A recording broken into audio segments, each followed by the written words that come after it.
My name is Vladas. I'm one of organizers of this school.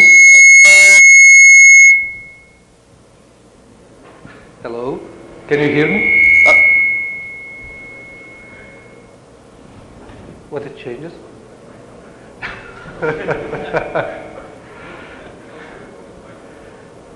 Okay, I guess it works now. Yeah. So, well, welcome to the Clay Summer School, and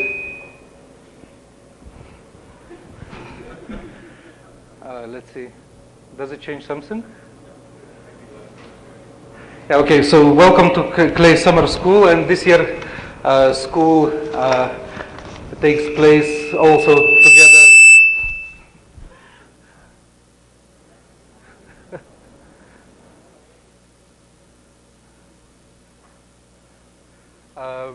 Can you hear me without microphone? I can speak loud, actually. Can you hear me? Okay, so welcome to Clay School, and this year Clay School will take place also in the last week with Brazilian School of Probability, and all these events came through very complex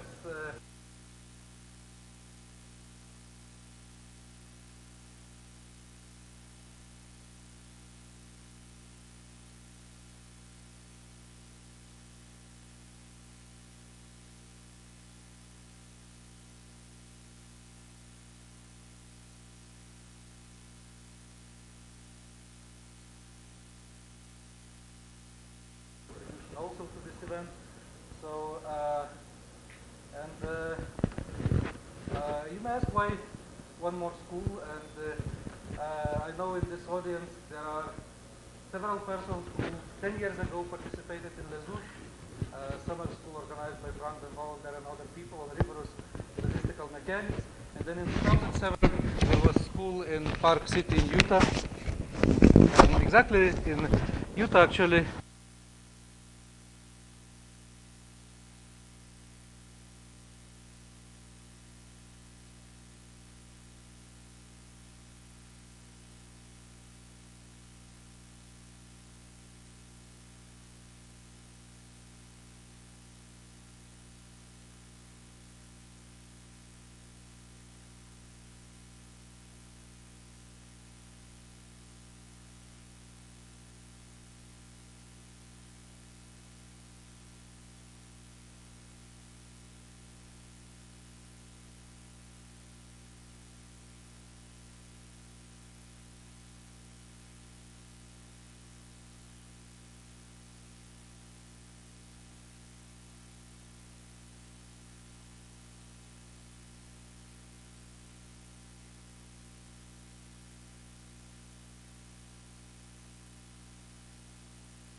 Okay, so I first would like to thank Vladas for the invitation and for his hard work of organizing this summer school.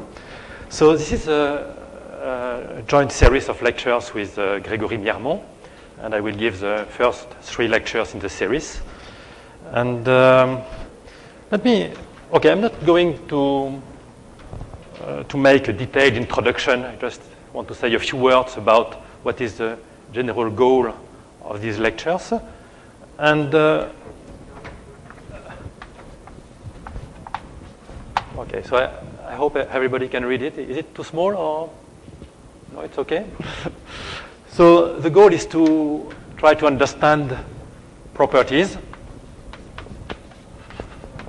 and especially scaling limits of large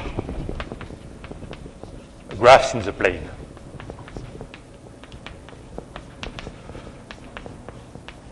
So I should say large random graphs in the plane. Okay.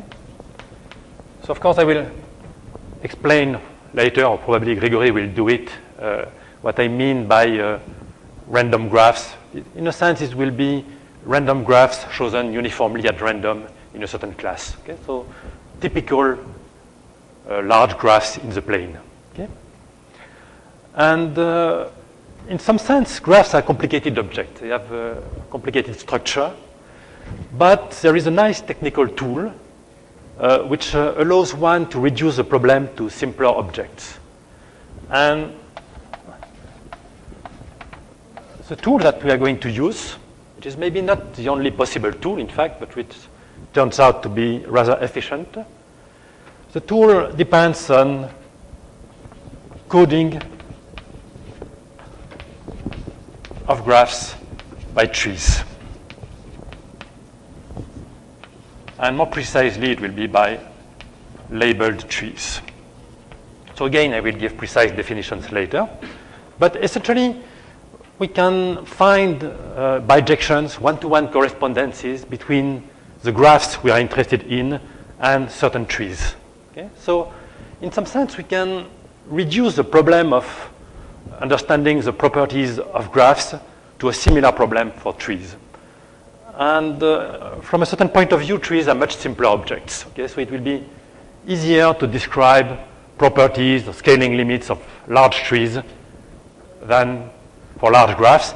And up to some point, thanks to this coding, it will be equivalent to treat the problem for trees or the problem for graphs. Okay, so this is, roughly speaking, the general philosophy of what we're going to do in this series of lectures. Okay? So now in this lecture, and in fact in the first 3 lectures which I'm going to give, I'm going to deal with trees and with labeled trees. I will explain what this means. And I will try to explain you, well, how one can understand the scaling limits of these objects. Okay? And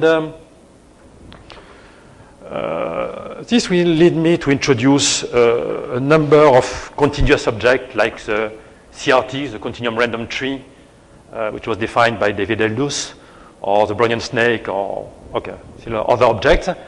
And these objects, which are related to trees, turned out also to be fundamental objects if we want to understand large graphs.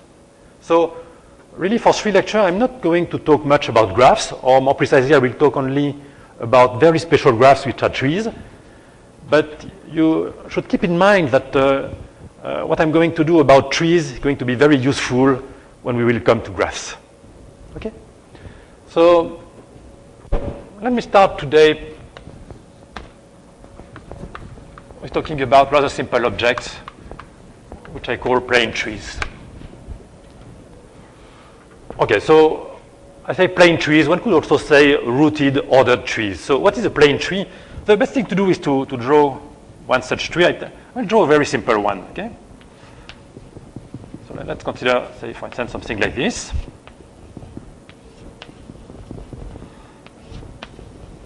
Okay, so it's a graph, if you want, also drawn in the plane, which is a tree in the obvious sense, in the graph theoretical sense.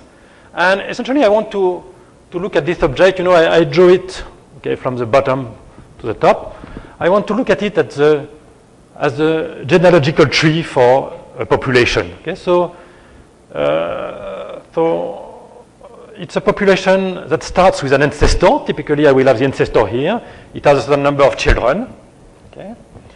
And in turn, these children may have children, and so on. Okay? So it's a, if you want to describe the genealogy of a population starting with one ancestor, which is there. Okay? One thing which is important is that when you draw the tree in the plane, like this one, you immediately have an order on the children of every individual. You can say that, for instance, let's consider this individual or this vertex in the tree. It has 3 children, and I can enumerate them from the left to the right. This one is the first one, the second one, the third one. Okay? And to make this even more obvious, I'm going to give names to the individuals. So I will represent each individual, each vertex of my tree, with a finite sequence of positive integers. Okay, so typically the ancestor is represented by the empty sequence here. Then its children are represented by 1, 2, and so on.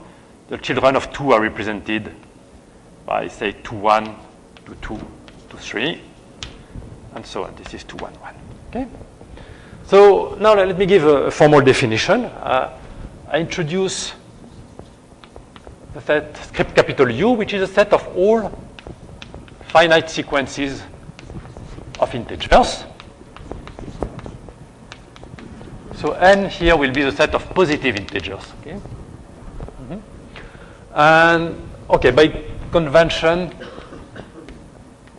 n to the power 0 just consists of the empty sequence. Okay? So a tree is going to be a subset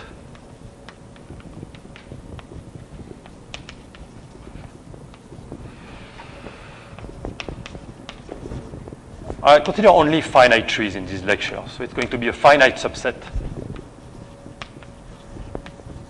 of my set script capital U, satisfying certain properties, which are more or less obvious.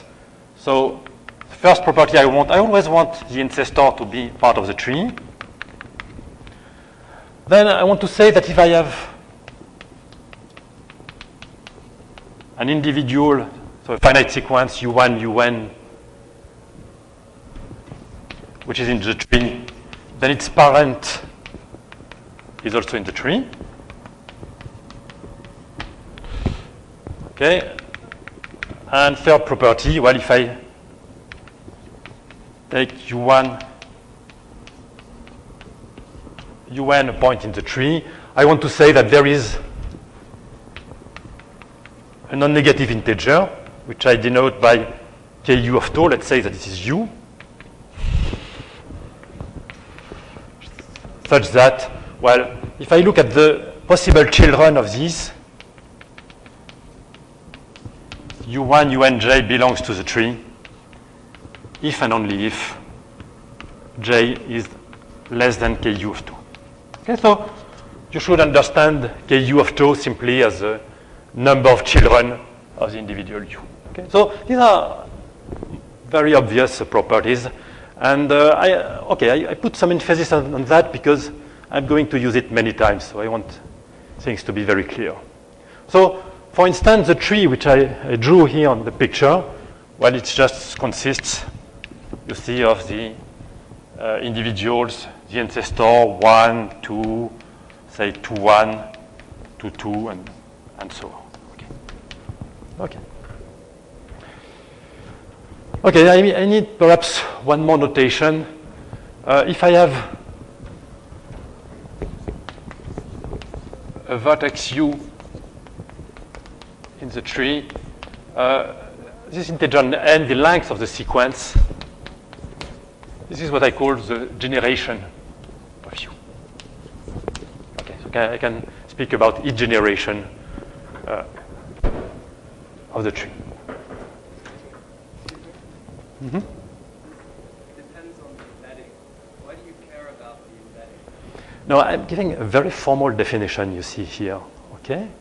Did you hear what I said? I said you take this set here of finite sequence of integers. A tree is a finite subset of these. I don't care about this picture, it's just informal. That projection between the pictures and the finite subset depends on the tree being embedded in the plane. I'm dealing about plane trees. Okay? That's a definition of a plane tree. Okay? What's motivating? Why do you want to work with plane trees? Because there are some very beautiful spaces, like outer space, which you can model these things on. Why do I work with? You want me to work with scaly trees, for instance, or non-planar trees, or there are hundreds of different sorts of trees. I'm not going to treat all of them in these lectures here. I treat only this one, okay? For the moment. I will do something else later. Okay? No, I'm dealing with plane trees. Okay. Okay, I cannot justify why I'm introducing everything I'm introducing in these lectures, okay? You will see later why this is a useful tool, okay? But from the point of view of ancestors, Plane trees are the right objects, we will see later, to code graphs in the plane, okay? Because it's written in graphs in the plane, okay? And of course, there are many other interesting classes of trees here, but this is the one which is relevant in these lectures. Okay? So just what I can say now. Okay, I could. Okay. This is not supposed to be a seminar. Okay? I'm not going to give you the philosophy of the things. I'm trying to explain things to students. Okay? Is that okay?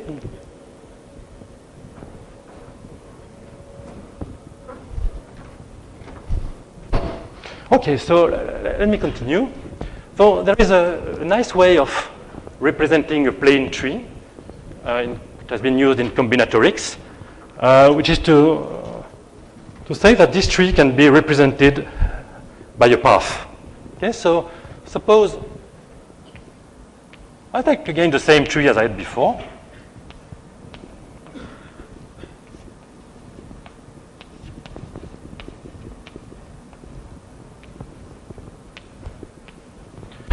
And I'm going to define what I will call the contour function of the tree.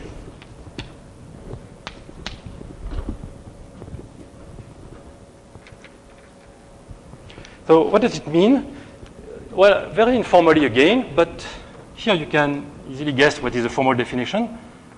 You imagine that you are going to explore the tree from the left to the right. So it's very important here again that you have a plane tree for defining these objects. So you do this exploration here until you come back to the root, okay?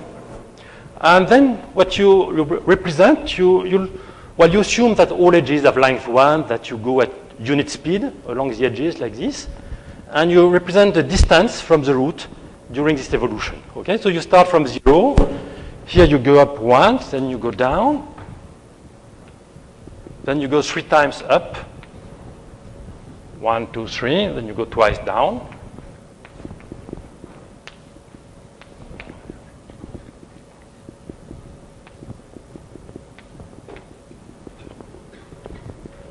And okay, that's finished. Okay, so this is what I'm going to call the contour function.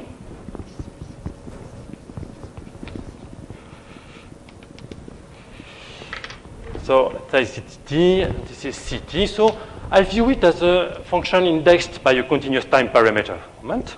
So let me just emphasize that this is 1, this is 2, 1. It takes unit time to cross an edge. Okay. So how much time do you need to do the full contour of the tree? Well, I need one more definition. If I have a tree tau, I will denote by modulus of tau in this one. This is the size of tau. This is the number of edges of tau. Okay, so, well, of course, this thing is a finite set. So the size of tau is not exactly its cardinality. It's the cardinality of tau minus 1. Okay? You see that there is the number of edges is the number of vertices minus 1. It's most obvious. Okay? So with this notation, the time you need here to explore the full tree is twice the size of the tree. It's very easy to see it. Okay, so here I'm dealing with the function indexed by continuous time. And if you want, you can extend it. You can decide that it stays at 0 after that time. But in combinatorics, usually people rather use a discrete function. Okay, so let me introduce the notion of a Dick path. A Dick path is a sequence x0, x1, x2k in the set of non-negative integers, such that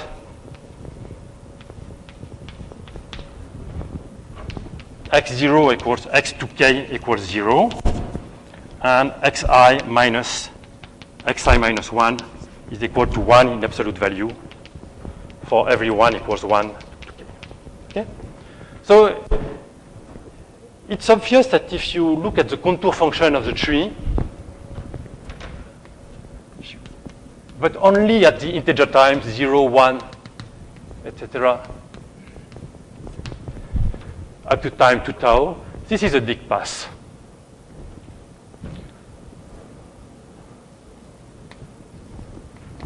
Okay? But you can say more. You can say that you have a very easy result. If you look at the mapping, tau gives the associated Dick path, while this is a bijection.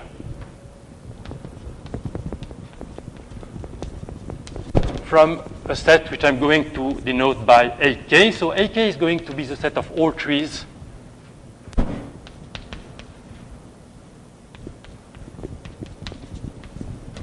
with size k onto the set of all Dick paths with length 2k.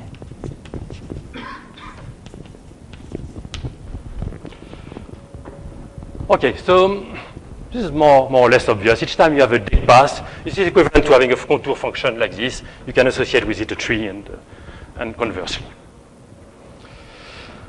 Okay, so that's all I wanted to say about plane trees. Now we are going to put some randomness in this. So we're going to look at random trees.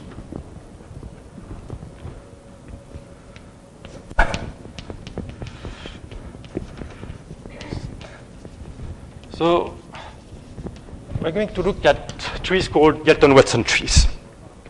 Okay, so what is a Galton-Watson tree? Well, it's a random tree which is generated in the following way. You have a certain distribution on non-negative integers, which is called the offspring distribution, and which is going to be the distribution of the number of children of an individual. So you start by saying that the ancestor has a random number of children distributed according to this offspring distribution. And then you continue this way. Each child of the ancestor will have a random number of children according to the same distribution, and so on. And all this independently. Okay?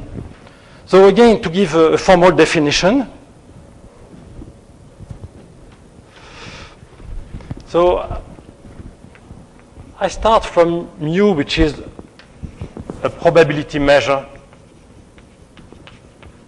on the set V plus of non-negative integers. I will assume that the mean of mu is less than or equal to 1. And I also exclude the case where mu is a direct measure at 1. Okay? So mu of 1 has to be strictly less than 1. Okay?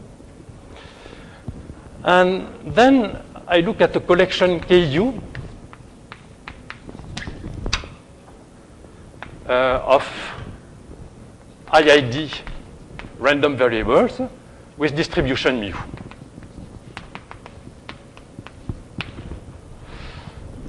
Okay, so that's going to give me the number of children, the number of offspring of all the individuals in my tree. So I defined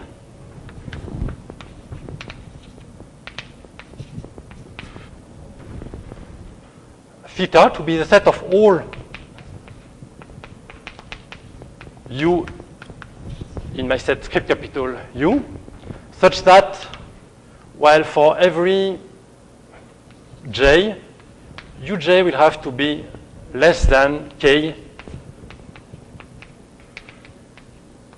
u1, uj minus 1. Okay, so this means that, okay, for this individual to be in the tree, I need its ancestor at generation j to be in the tree.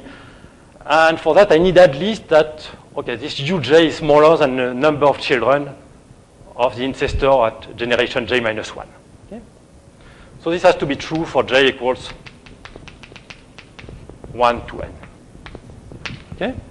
Now, very easy properties. If you define things this way, theta is a tree. I should say a plane tree. Okay?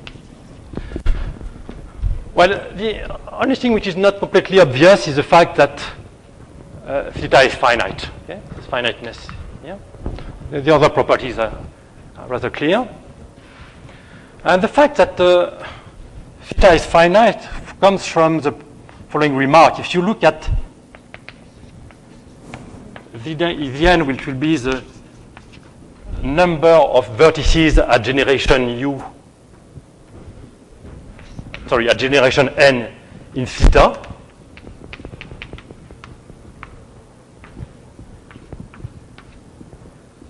this is a Galton-Watson process. Maybe I should write it at least one explicitly.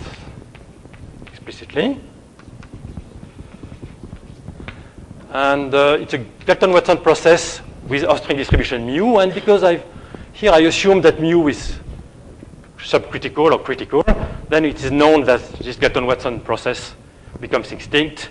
So I have only a finite number of individuals. Okay? Okay, so in this way I get a random plane tree.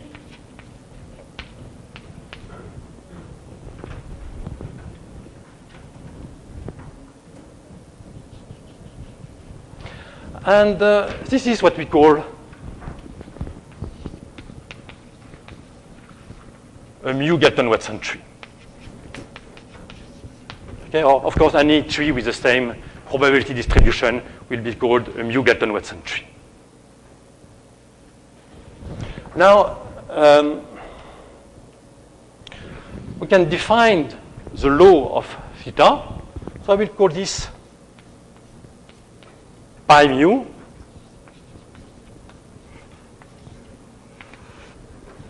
So maybe I should write it here.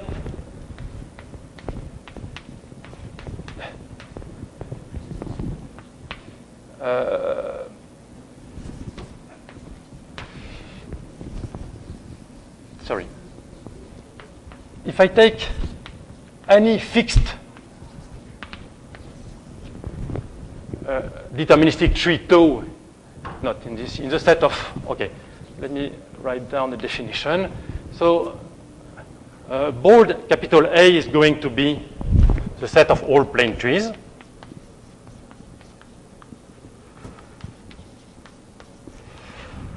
So if I pick any fixed tau, any fixed plane tree tau, pi mu of tau is going to be the probability that theta is equal to tau. And again, it's an easy exercise to check that this is the same as the product over all u belonging to tau of mu of ku of tau. Okay, so I don't do that. It's an exercise. Well, I'm just saying that, okay, I want the individual u in the tree to have ku children, ku of tau children. So this occurs with probability mu of ku of tau, and I just have to do the product over all u in tau. Okay? So, okay, that's quite easy to prove. There is a simple case which is the one I'm going to use, in fact, in these lectures, which is a case when mu is the geometric distribution. Okay, so take mu equals mu0. Mu0 of k is 2 to the power minus k minus 1. So it's a geometric 1/2 distribution. So it satisfies, of course, all these assumptions here. And then you can apply the formula which is here. And what you get is that pi mu of any fixed plane tree tau is equal to this product, and if you do the calculation, you will find that this is 2 to the power minus twice the size of tau minus 1. So what's interesting here is that the result you get only depends on the size of the tree. Okay? It does not depend on the shape of the tree. It depends only on the number of edges or the number of vertices, if you prefer. It's just the same. Okay, so what this is telling you is that if you condition this pi mu on the fact that you have a tree with size k, so the conditional probability of pi mu knowing that the tree has k edges, this is uniform over the set which I think I introduced already, AK. Okay. The set of all trees with k edges. Okay. So just to summarize, also I should have put mu 0 here. For this mu 0. Just to summarize, we can generate a tree which is uniform over trees with k edges by simply using the Galton-Watson tree with geometric Austrian distribution and conditioning the tree to have k edges. Okay, so this is very elementary. Okay, so let me check that I did not forget anything. Okay, I will now start discussing some connections with random walk. So let us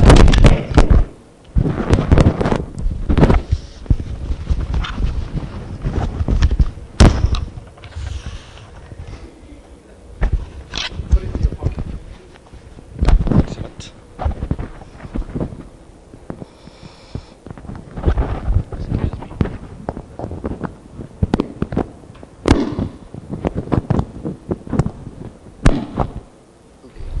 Thank you. So Vladas told me that you should not erase the blackboard, but I'm afraid I'm writing too big letters. So I have to erase a few things. Okay, try this one way first.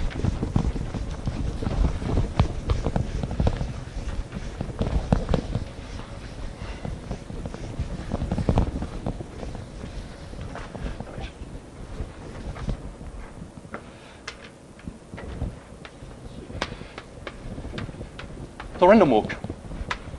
Okay, just to remind you of some definitions. What is a simple random walk?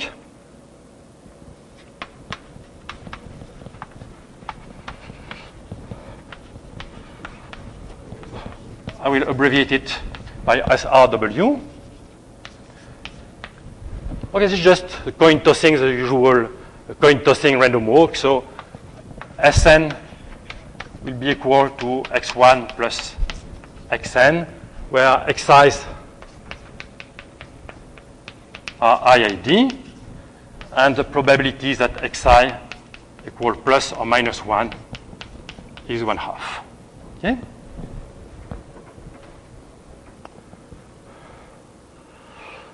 Okay, so I will introduce the first hitting time of the negative half line by the random walk. So this starts from 0, of course. I look at capital T, which is the infimum, or the minimum, I should say, of n, such that Sn equal to minus 1. Okay, it's well known that this is finite naturally. And I'm going to be interested in the path of the random walk up to time capital T, or even up to time capital T minus 1, in fact. Okay, so I look at S0, S1, S capital T minus 1. So I should probably do a picture here.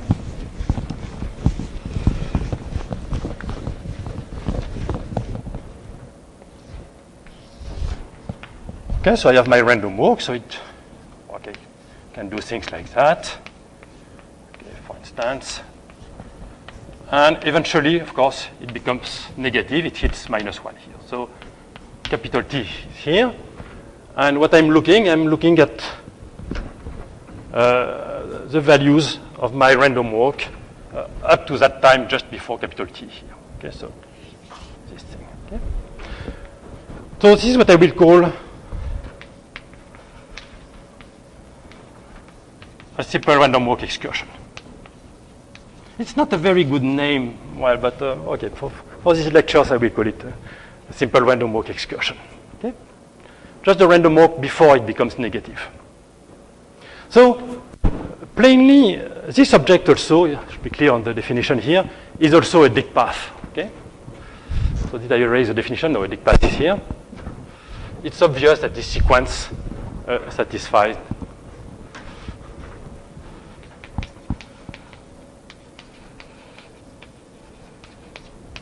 the properties of a definition of a Dick path. Okay, so now what is the connection between this and what we saw before? Well, there is a very simple result.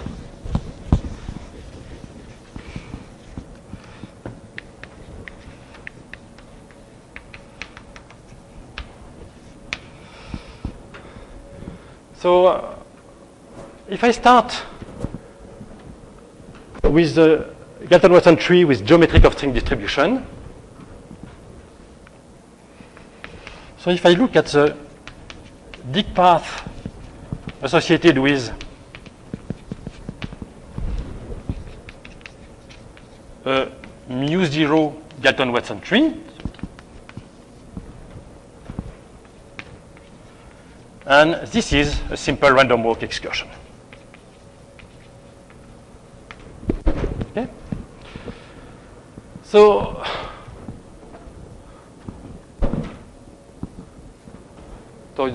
see the definition of mu0 is there.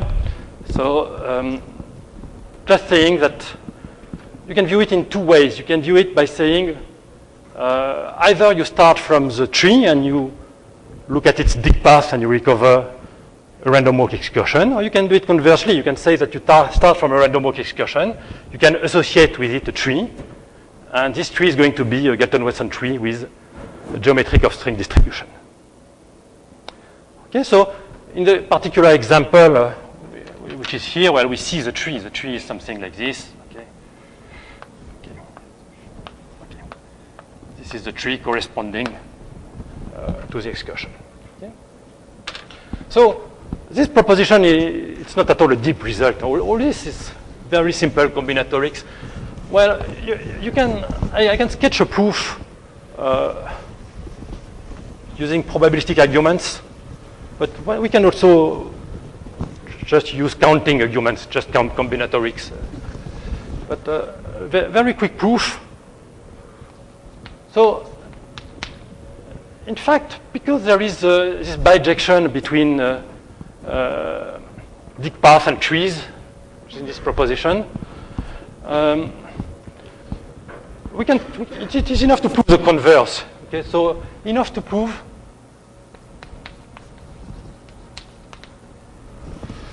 the tree whose Dick path is a simple random walk excursion as low pi mu0, that is, it is a Galton-Watson tree with mu0 of string distribution. Okay?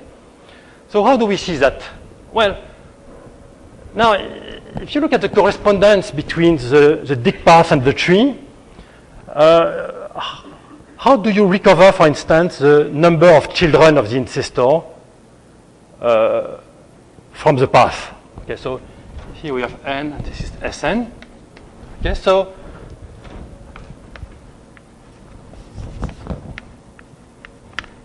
how do you recover the number I denoted by k empty set, number of children of the ancestor? So let's call this tree, I don't know, gamma, for instance. What is it going to be? It's going to be, you can check, because we have this picture, it's going to be the number of up crossings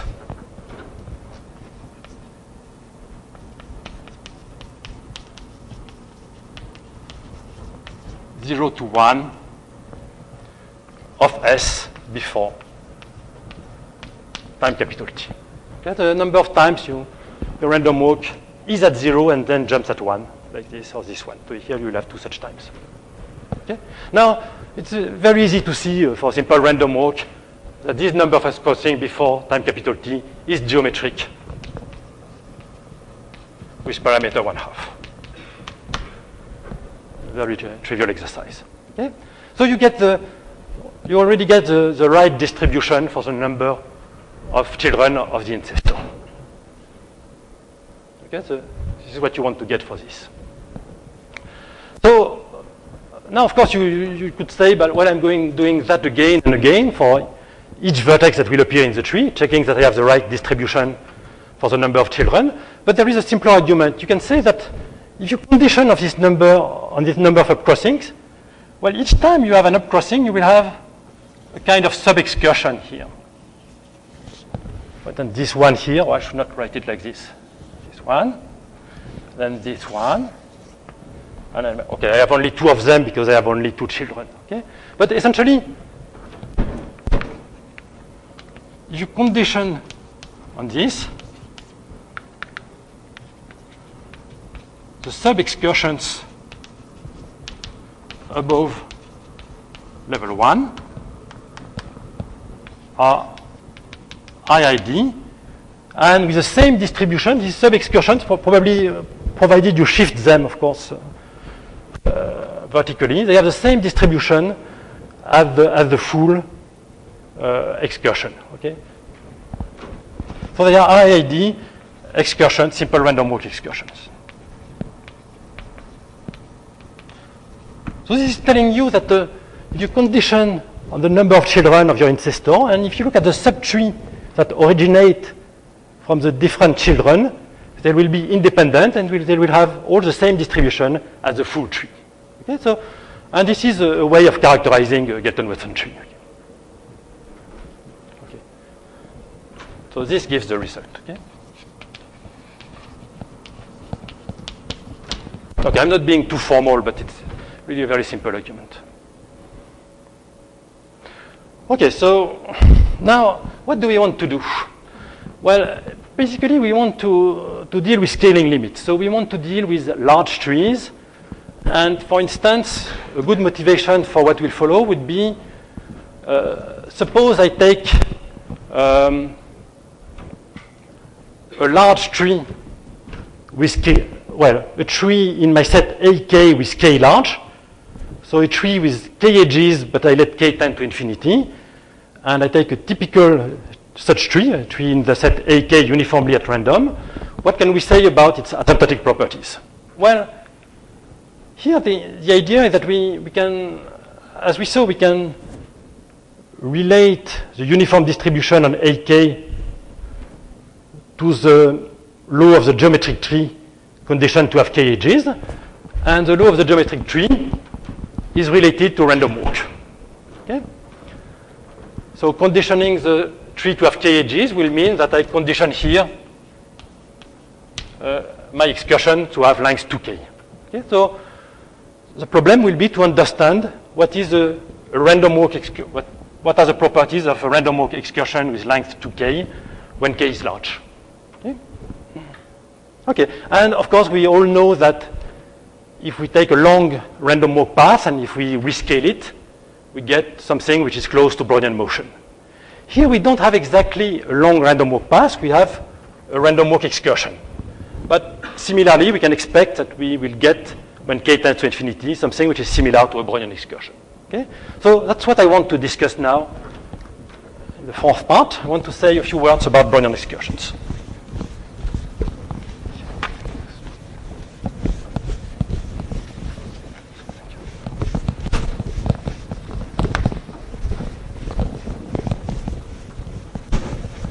Are there any questions at this point? So all this was discrete, and I think it's really not difficult properties in the discrete setting. So now I will use more machinery, but in some sense, the objects I'm going to introduce in the continuous setting are going to be analogues of what we had in the discrete setting.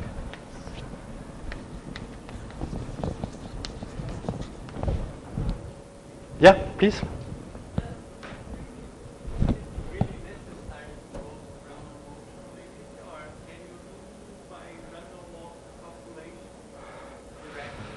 I will give you an example later.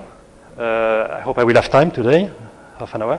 And a very good example where you see a Brownian limit, which is not at all easy to guess if you use only the random walk. Okay. So really an example where you get the limiting distribution. I can already tell you the example. I'm going to look at the distribution of a tree with k edges, so chosen uniformly at random. I'm going to look at the distribution of the height of the tree, the maximal generation. Okay? So there is a limit theorem saying that if you rescale the height properly, basically by square root of k, you get a limiting distribution. And this limiting distribution is very well understood in terms of Brownian motion. If you don't go to Brownian motion, it's really mysterious, at least from my understanding. Other questions?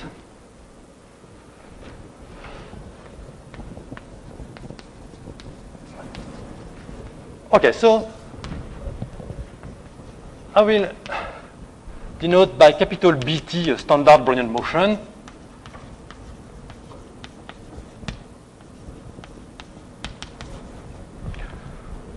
In fact, I'm only interested in positive excursions, okay? Just like here. Okay? So I will deal with what one calls the reflecting Brownian motion, which is just the absolute value of BT. So by standard, I mean in particular that it starts from 0, of course. Okay? So I want to look at the excursion away from 0 of this process beta t, this reflecting Brownian motion. Okay, so, well, of course it's impossible to draw a picture, but let me still try. Something like this. So why is it impossible to draw the picture? Because here in any non-trivial interval with the left hand 0, you will have infinitely many excursions. Of course, you cannot represent them. You have too many excursions.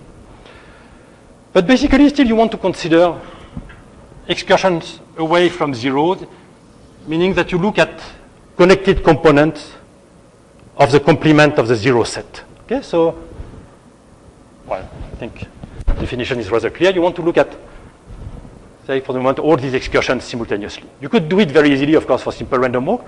For Brownian motion, I'm going to use the theory of Ito's excursion theory.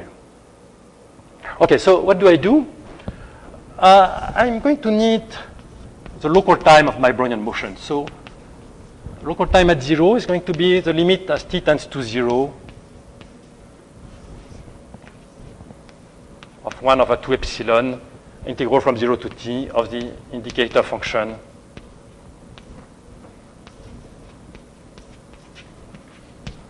of 0 epsilon of beta STS. Okay, so that is factor 2. Okay, so I'm just not going to comment very much about that. It's just a convenient normalization factor for what I'm doing. Okay, so this gives you an increasing process.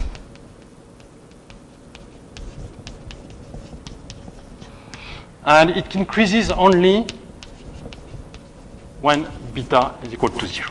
Okay? If you prefer a set of increase points of this process, it's just the 0 set of the Brownian motion. Okay, so what is the next step? So this is, if you want, it's a kind of clock that runs exactly when the Brownian motion visits 0. Okay? But this is a continuous increasing process.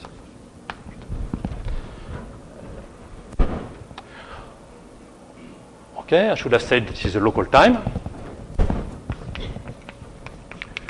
Now, we introduce the inverse of this object. So, for any non-negative r, sigma r is the infimum of all t such that Lt is strictly larger than r. So this one is no longer continuous. Okay, for those who know about it, about these things. This process is a Levy process. It's a process with stationary independent increments.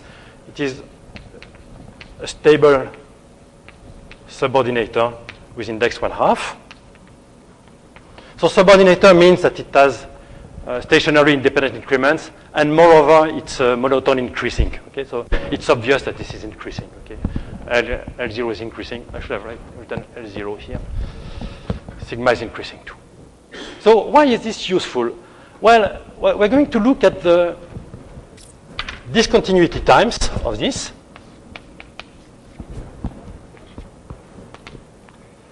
The set of all R such that the left limit at R is strictly less than the right limit. So by construction, this is right continuous. Okay. So it's a set of discontinuity of sigma R, and it turns out that all these excursion intervals here can be, well, coincide exactly by intervals with intervals of this type. So they can be written in the form sigma R minus sigma R. Okay. So for instance, here you will have sigma S minus sigma S, and so on. Okay. So what I'm claiming, it's a classical fact, and it's not at all difficult to prove, is the fact that all the sigma R minus sigma R for R belonging to D are the connected components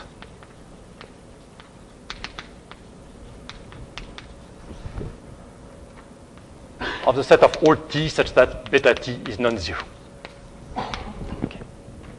Okay, so why is it useful? Well, essentially, for the moment, it's just a convenient way of representing all these intervals. But also, you have a time scale here, this parameter R, and that's going to be very important in the next theorem.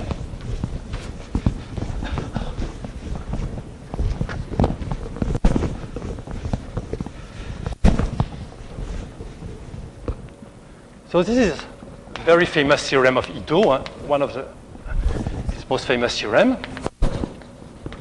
So, of course, here in a particular case, okay, just in the case of a reflecting Brownian motion, this generalizes to more general Markov processes. But Ito's theorem tells you that the following. If you set for every R in D, ER of T, this is going to be beta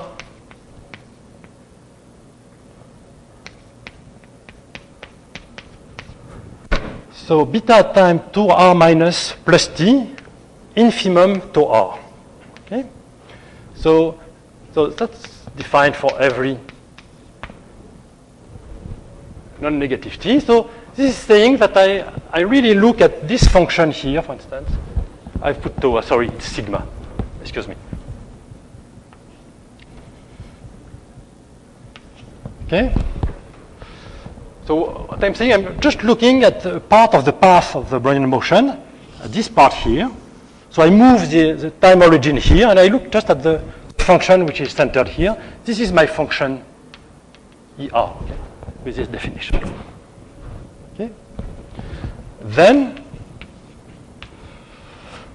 I look at the sum of the Dirac measure at all R and ER for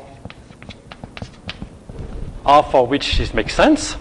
So I look simultaneously at all the excursions away from zero. And together with excursion, I also consider this parameter R here. This R corresponds, you can see from the definition, this R corresponds to the local time at zero at the beginning of the excursion. So this object is a Poisson measure with intensity. The intensity has a product form. It's just Lebesgue measure for the first coordinate. And for the second one, you get something which I will denote by N, or bold N, of D. And this measure N is what people call the Ito measure.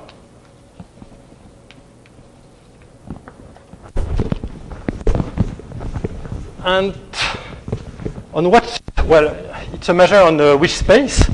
It's a measure on the space of excursion, which I will define now. So it's going to be not a finite measure, it's only a sigma finite measure on the space capital E. Well, capital E is going to be the set of all functions from R plus into R plus that are continuous and that are excursions in the following sense. These are functions that start from 0, that stay positive for some time here, then come back to 0, and then stay at 0. Okay, so I would say here that for such a function, there exists a numbered zeta of E strictly positive, with the property that E of t is positive if and only if t is between 0 and zeta of E. Okay? So functions which have this shape here and a certain duration here, if you want, for the excursion.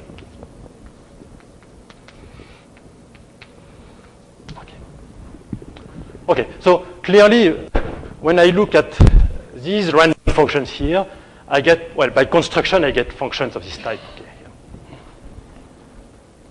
For instance, what is the duration of ER?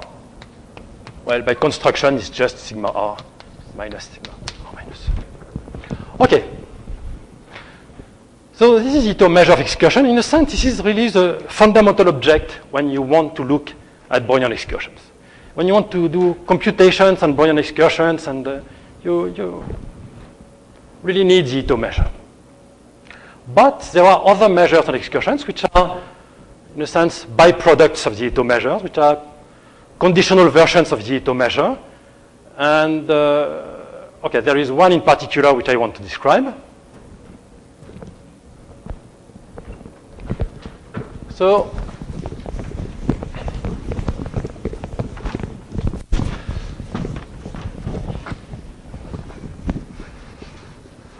perhaps before doing that, let me mention the scaling property. I'm sure you all know about the scaling property of a Brownian motion.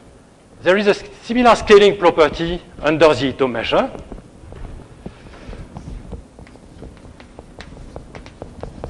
So suppose I define, when I have an excursion E, so a function of this type, I can rescale it using a parameter lambda positive by saying that phi lambda of E of t is going to be, let's say, for instance, square root of lambda E of t over lambda. Okay? So this is the usual Brownian rescaling. I rescale time with this factor lambda and space by square root of lambda. Okay? So this way I define a mapping phi lambda from E into capital E. Okay? And the point is that if you apply this mapping to the Ito excursion, well, you don't get exactly the Ito excursion. Well, if you had the law of Brownian motion, of course, you would get the same. But here you get a multiple, a factor here, which is square root of lambda, in fact. Okay? Okay. Maybe I'm not going to explain that, but you should think about it.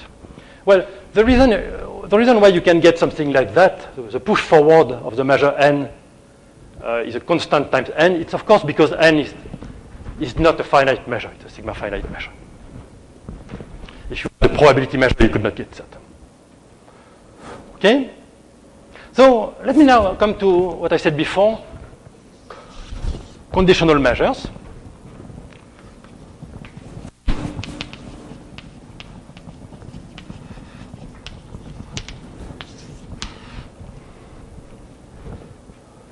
Well, you can find a collection of measures, which I'm going to denote by ns, indexed by positive values of s. These are going to be probability measures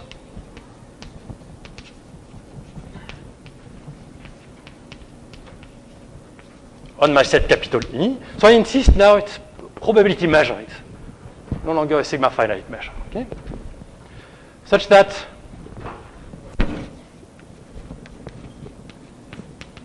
well, you have the following property. You can Okay, let me say first that NS is going to be supported on the excursions with length S. Okay. Second property, I write it in an integral form, but this is saying that n is integral from 0 to infinity of ds over twice square root of 2 pi s cube ns. So this is saying that these measures in fact correspond to disintegrating n with respect to the length of the excursion. Okay, so if you look at the Ito measure, under the Ito measure, of course, this length of the excursion is random, but you condition, if you want, you condition the length to be equal to s. This gives you ns, and you have a disintegration formula. Okay, so this is not completely enough if you want to have uniqueness of this collection, but you can require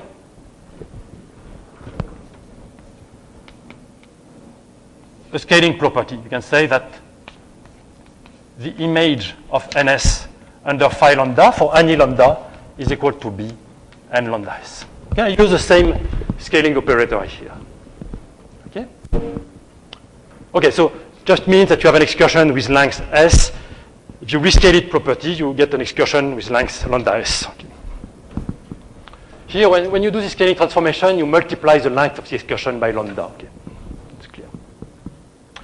Okay, so that's not a difficult result. Well, the only thing you need to know why we have this density here. This is the density of the length under the Ito measure.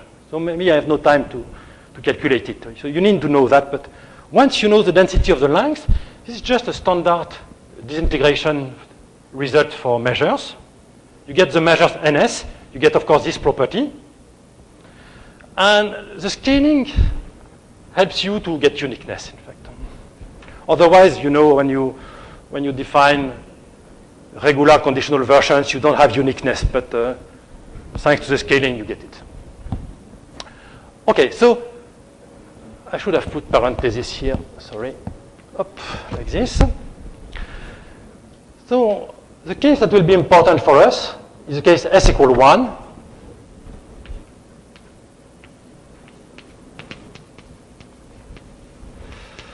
And well will be called the law of the normalized Brownian excursion.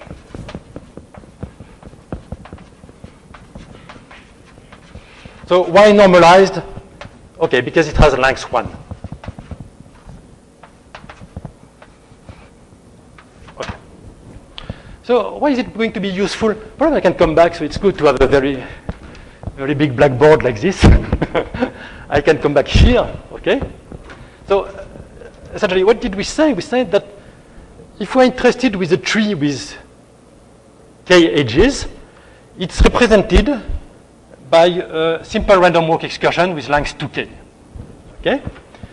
Well, we're going to rescale this properly, but you see, here the length is deterministic. Okay? It's 2k. If I pick a tree with k edges, I have the length of the excursion is 2k. Okay? And now if I rescale it properly, I will have an excursion of length 1. Okay? And you expect, as in Donskoy's theorem, that it will converge to a Brownian excursion with length 1. Okay? So that's why it's important there to have this normalized Brownian excursion with length 1. Okay? So, of course, you may, there's a very minor remark, but let me do it. You may say that, well, that's not really an excursion because it comes back to 0 here. Okay? It does not say strictly positive. Well, for instance, what you could do, you could add a step like this. Look at this picture, and now you have really an excursion. Okay? So, okay. It's really the same object in the discrete setting as in the continuous setting. Okay, no other questions about that? I think I can come to the last part. Oh, no, maybe I have to write a couple of formulas first.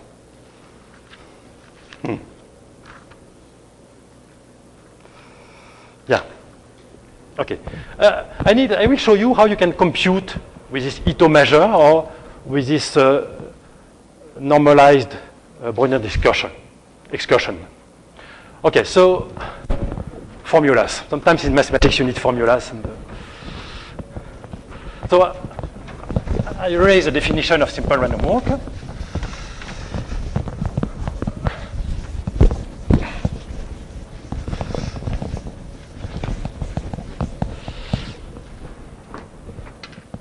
So I need some notation. I will write pt of xy.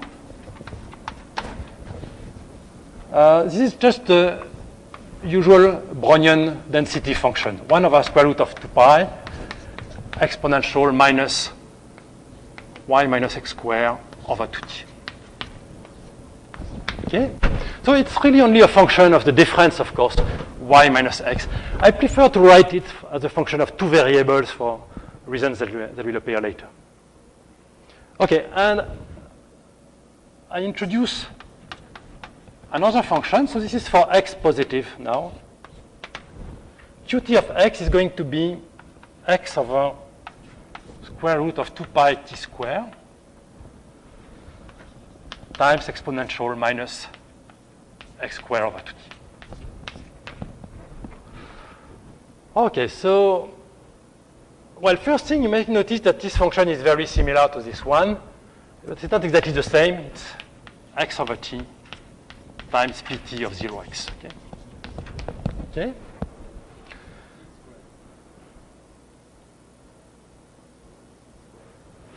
It's square root of t, it's square root of t to the power 3. Okay?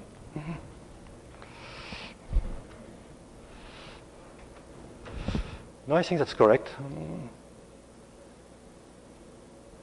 Okay, so if you know a little bit about Brownian motion, you know, for instance, that this function, view as the function of t, this is the density of the first heating time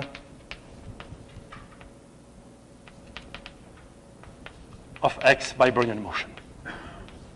Okay, just a parenthesis. Okay. But maybe, yeah, this will be useful later, in fact. Okay. So B is the usual Brownian motion, okay, without the absolute value.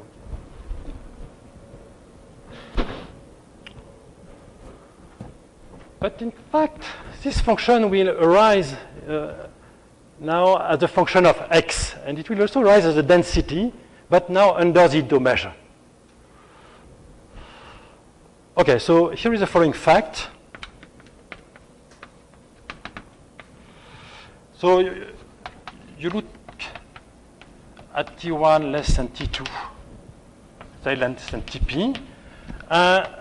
Let me start with the Brownian excursion. I am going to look at the, I write it a little bit informally, at the density under the Dau measure of the value of the excursion at time T1, etc., the density of the excursion at time Tp.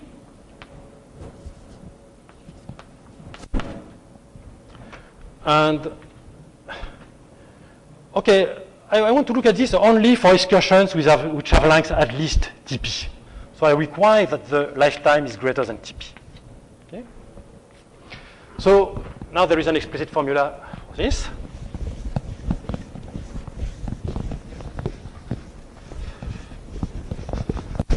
Essentially, what you get for the density at time T1 is just this quantity here.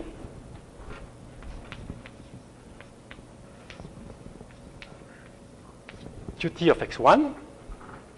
And then, well, then what you can use, you can just use the Brownian transition density. So it should be T1 here. So Pt2 minus T1 of x1, x2. What I'm writing is not exactly correct, so I will correct it in a while. But still you can write it, because there will be a very small correction.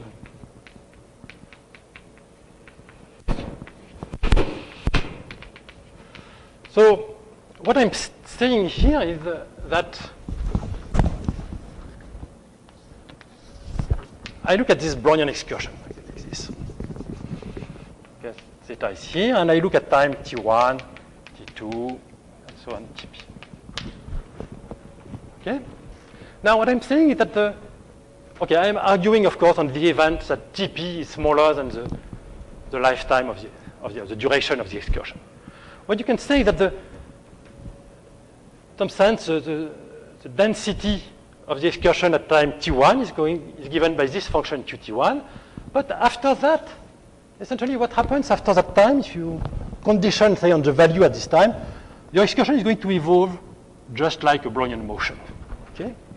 So that's why I have the Brownian transition density there. Except that, there is an except, the fact that I'm going to kill my Brownian motion when it hits 0. Okay, I want the excursion to stay positive. And so the right thing to put here is P star. Okay? So what is this P star? P star is going to be the transition density, but for Brownian motion, killed when it hits 0. Okay? So there is an explicit formula for that. This is just pt of xy minus pt of x minus y. Okay, so this is for xy positive. Okay, see, if you have never seen that, it's not complicated. It's just saying that you, for instance, look, between time t1 and time t2, you let Brownian motion evolve, but you want the probability densities that you are, say, here at time t2, but you have not hit 0. But suppose you hit 0, you do something like this, okay, and you want to come back here. But by just a reflection principle, it would be the same as being as the opposite point of this one here. So yeah, subtract this, okay? Okay, it's just a minor comment. Okay, so the only thing, okay, I think I don't justify is why this function. Okay, probably I have no time, it's not difficult, just you do a suitable passage to the limit to get this. So now what happens if you put n1? Okay? Essentially, from this function, you can derive, from this formula, sorry, you can derive the analogous formula for the normalized Brownian excursion. Okay, so now I have to assume that my times are smaller than 1. Okay, I'm dealing with the normalized excursion, so the duration is going to be equal to 1. And then I have the same formula, well, a similar formula.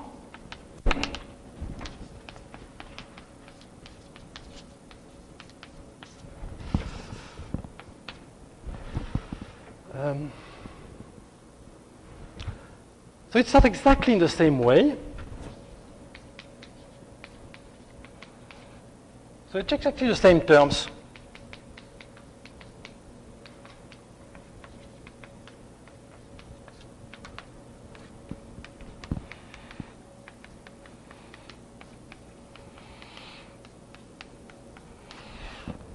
Okay, and now what's going to be the difference? Well, now you have to take into account the fact that you are here somewhere, you are here at, say, at point xp, and because of your conditioning, this n1, if you want, it's n conditioned to go back to 0 at time 1 here. Okay? So you want your Brownian motion, which is at xp here, to hit 0 exactly at time 1. Okay, and so you have an interval here of length 1 minus Tp. You know the density of the hitting time for Brownian motion. So you have to put Q minus Tp of xp.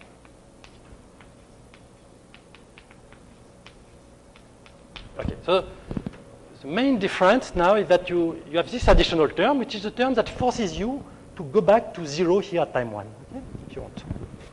And you can also see that now in this form, the expression is invariant under time reversal. You reverse time from time 1, this is going to be invariant. Okay. Well, the formula is still a little bit incorrect. You need to have a constant here. Okay. Just because it's a conditional probability. Well, the constant you put is okay. Okay, no, I'm not going to say where it comes from. it's 2 square root of 2 pi. Okay. That's very important. So you have this constant here, so that you indeed get a probability density. Okay. So essentially, here you have already a lot of information in the law of the Brownian excursion. So how much time do I have? Because I was supposed to finish 10 minutes or 15 minutes? 15 minutes? Okay, thank you. So I will come to the last part of the lecture. Now we will make the connection between discrete and continuous objects.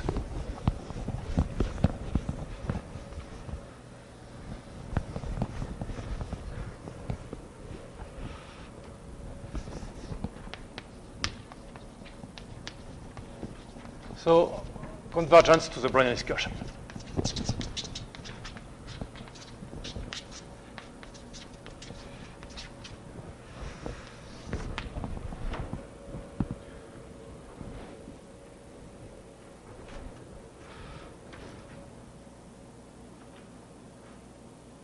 So, I think I can immediately state the theorem. Then I will sketch the proof, and I will also give an application. Okay, so this theorem, okay, I write it, okay, I can attribute it to Aldous. In fact, Aldous proved something much more general. He proved the results for more general Galton-Watson trees. So this is indeed a special case of Aldous theorem, and the special case is much easier than the general case. Because I can almost do the proof of the special case. Okay, so let theta k be uniform over okay, so you remember the notation. This is a set of all plane trees with k edges. I look at the contour function of theta k. So I look at the contour function only until time 2k, because after time 2k it's identically 0. Okay, so it's not very interesting.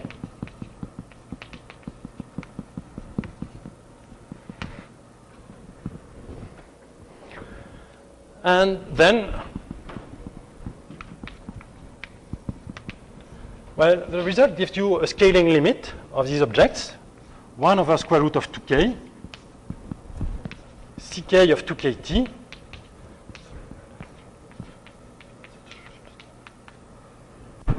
converges in distribution.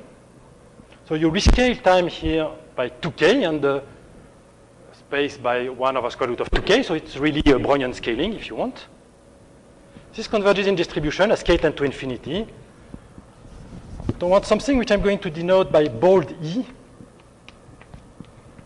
So I put this bold E here just to emphasize that it's a random function, okay? Well, comparing with the ordinary E I had here. Okay.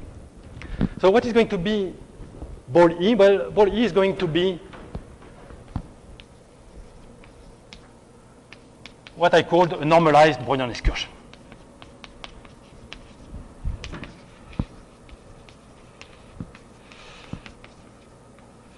So a normalized Brownian excursion is distributed according to,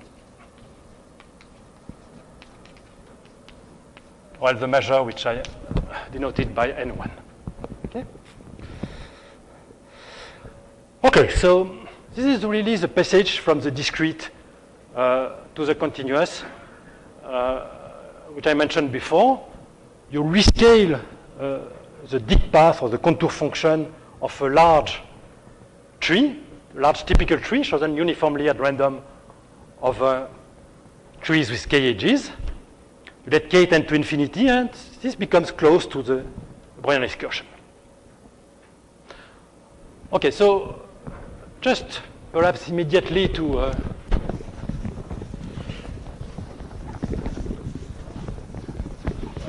answer a previous question, I can give an application.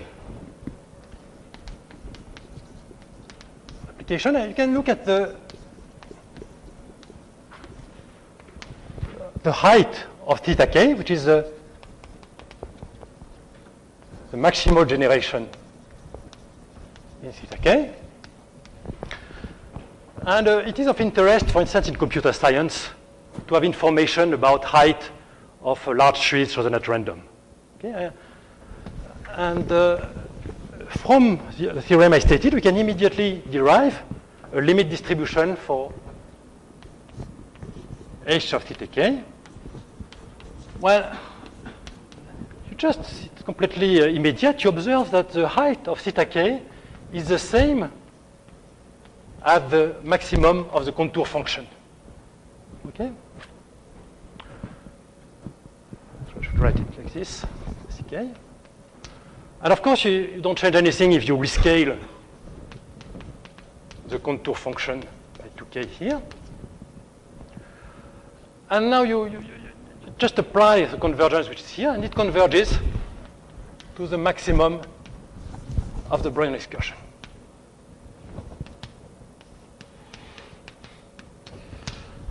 Okay, so the limit distribution for the height of a tree with k edges is given by the maximum of the Brownian excursion. Now you can compute this distribution.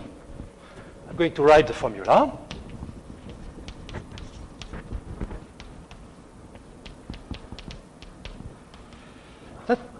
Well, it's a little bit complicated, but let's write it still. For x positive, the probability that this maximum is greater than x is twice sum from k equal 1, well, from k equal 1 to infinity of k square x square minus 1 exponential minus twice k square x square. Okay, so in fact, this formula was first obtained without using the connection with Brownian motion. It was obtained by specialists of computer science, in fact, by Flageolet and Odlyzko. But well, if you get such a limiting distribution, you may ask, well, where does this come from? I mean, it's not really a simple thing. How can you explain that? Okay.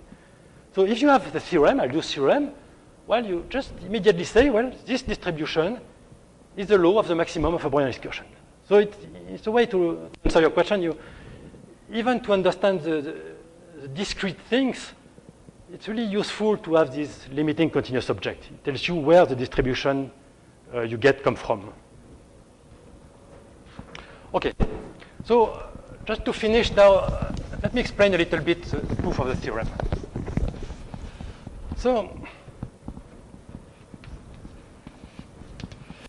what did we saw before? We saw two things. We saw that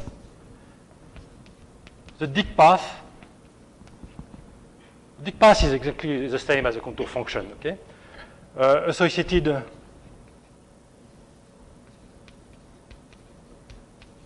with mu0 Galton-Swassant tree is a simple random walk excursion. Okay? And the second thing we saw that the mu0 Galton-Watson tree conditioned to have n edges, or I should say k edges, is uniform over ak. Okay? So if you combine these two things, okay, what you get is that this contour function, ck, is a simple random walk excursion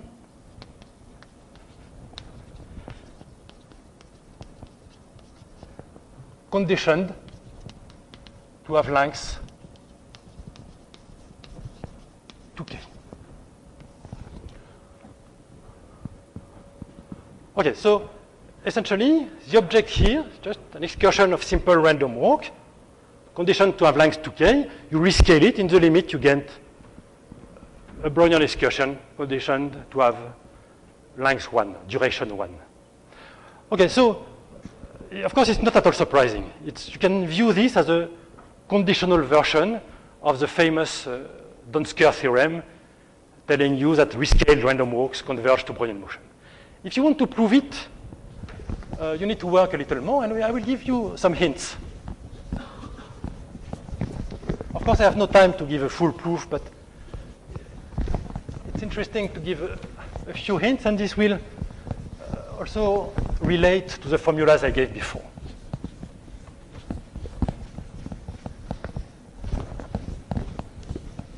So suppose you are less ambitious than the theorem, and you want to look only at, say, finite dimensional marginal here. I didn't say, I should have said, this is a convergence in a functional sense, okay? It's the convergence of the laws of the processes in the space of continuous functions. Okay?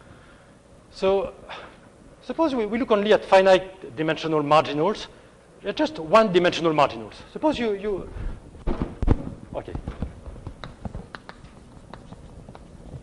just look at the probability, okay, that Ck of, okay, I'm going to look here at an integer time. It's enough to look at integer times. I want to look at the probabilities that this is equal to some quantity, say L. Okay? So what I wrote is here, this is just the same as the probability that my random walk S at time j is equal to L, knowing that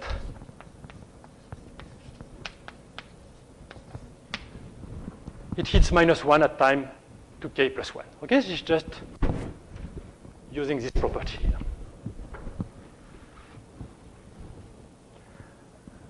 Okay, so here, of course, I didn't say j is between 0 and 2k. So when I want to compute this conditional probability, I look at the probability of the intersection. Let's start with this.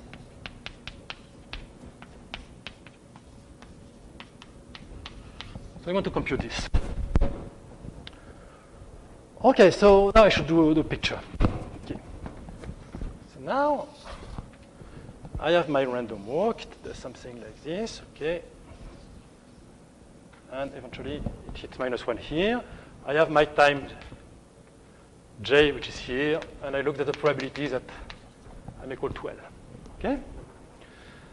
So how can I evaluate this? I can use the Markov property to say that this is the same as the probability that Sj is equal to L, that I have not hit -1 by time j, times the probability now for a random walk starting from this point here to hit -1 at time 2k plus 1. Okay, so the probability, so I write, well, an obvious notation here. PL, this will be the law of my random walk starting from L. T is equal to 2k plus 1 minus j. Okay, you have to shift, of course, here because you shift time here. Okay? So now, how do you compute such things? Well, for this object here, well, there is a nice formula which is known as Camperman's formula.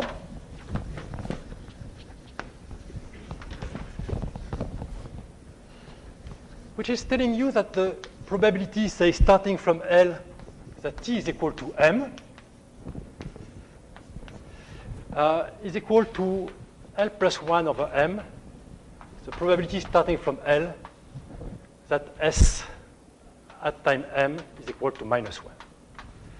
Okay, so this is, again, this is more or less combinatorics. You can get it by combinatorics.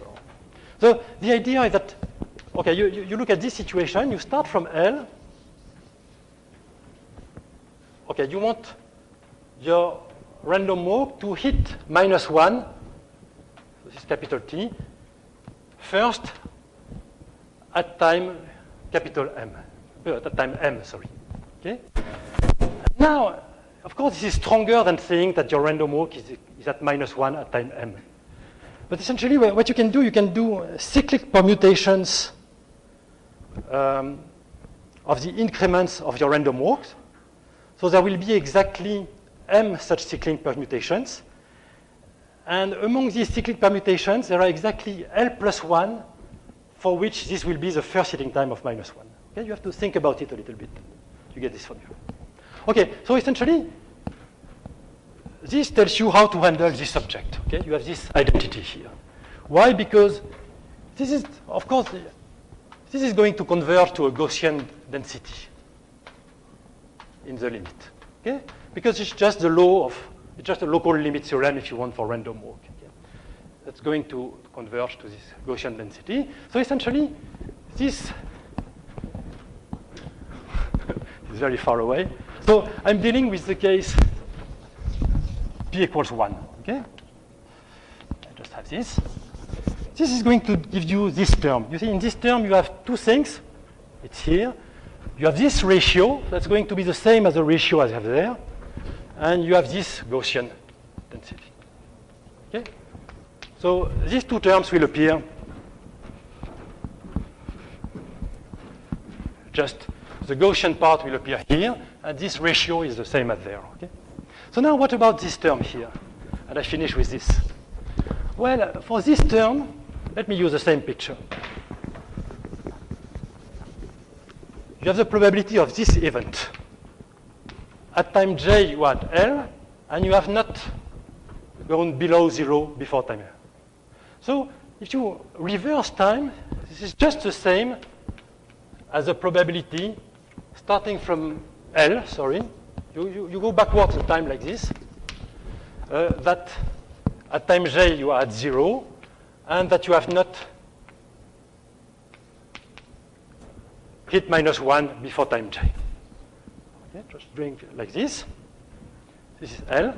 And now there is a small trick. You can just add one extra step here, going downwards. Okay? And now you will hit -1. But of course, you have to pay something for adding this step. This occurs with probability 1/2. So that's going to be twice the probability that you hit -1 at time j plus 1. Okay? And again, now that you have this equality, you can apply this Kemperman formula. And again, you get the same analysis. And you will get the other term, which is here. Okay? Okay. And, so I did it only for one-dimensional marginals. But really, it's not more difficult for p-dimensional marginals. Okay? Because the real problem is at the beginning and at the end of the excursion. In the middle, there is no problem. Okay, I stop here.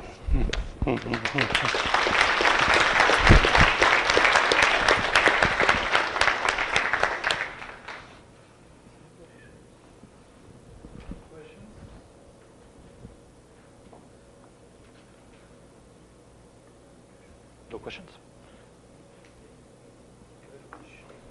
No, that's fine.